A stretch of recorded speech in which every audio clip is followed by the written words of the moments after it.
Umaasa si Pangulong Bongbong Marcos na mababawasan ang mga agresibong hakbang ng China kasunod ng sabay-sabay na paglalayag ng Amerika, Australia, Japan at Pilipinas. Pero sabi ng AFP, dalawang barko ng China ang namataang bumubuntot at nagmamasid. Nakatutok si Chino Gaston. Sabay-sabay na naglayag ang mga barkong pandigma ng Pilipinas, US, Australia at Japan nitong linggo bilang bahagi ng Multilateral Maritime Cooperative Activity o MMCA. Nakilahok din sa anti-submarine drills sa mga bagong anti-submarine helicopter ng Pilipinas habang naglalayag sa loob ng Exclusive Economic Zone ng bansa. Umaasa ang Pangulong Bongbong Marcos na ang pagpapakita ng iisang hangarin ng apat na bansa ay magkakaroon ng epekto sa mga mapangahas na pagkilos ng China sa karagatan, gaya ng paggamit ng water cannon at pangaharang tuwing may resupply mission sa Ayungin Shoal. Unfortunately,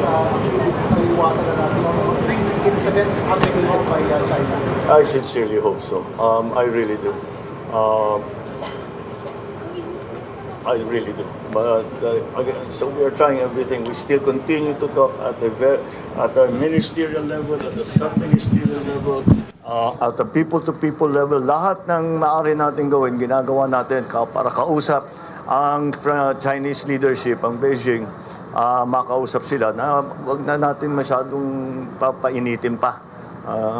Pag-usap tayo na mabuti para walang banggaan, walang cannon, walang water cannon, hindi na mabalik sa ganun. Base sa isang statement sa China Ministry of Defense website, sinabi nitong nagsagawa ng Joint Naval and Air Strategic Patrol ang China kahapon. Sabi pa nito, under control daw nila ang lahat ng military activity sa lugar na lumilikha ng ingay sa South China Sea.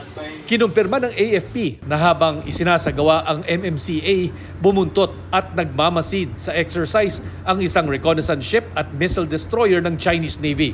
Nakalapit daw ang Chinese warship sa 6 nautical miles pero wala na itong ibang ginawa. While we were conducting our own exercises in the West Philippine Sea, we only monitored the presence of 2 PLA Navy ships. At wala naman ginawang mga combat patrol.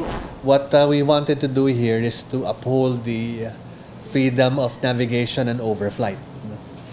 And we wanted to stress in the MCA the respect for our maritime rights under international law, namely UNCLOS. We want to send a clear message about the unity and resolve of our nations. Nagtaka naman ang National Security Council kung bakit naging ganito ang reaksyon ng China sa MMCA. Kung ginawa natin yung ating maritime patrol or yung ating MCA outside of our EEC, no?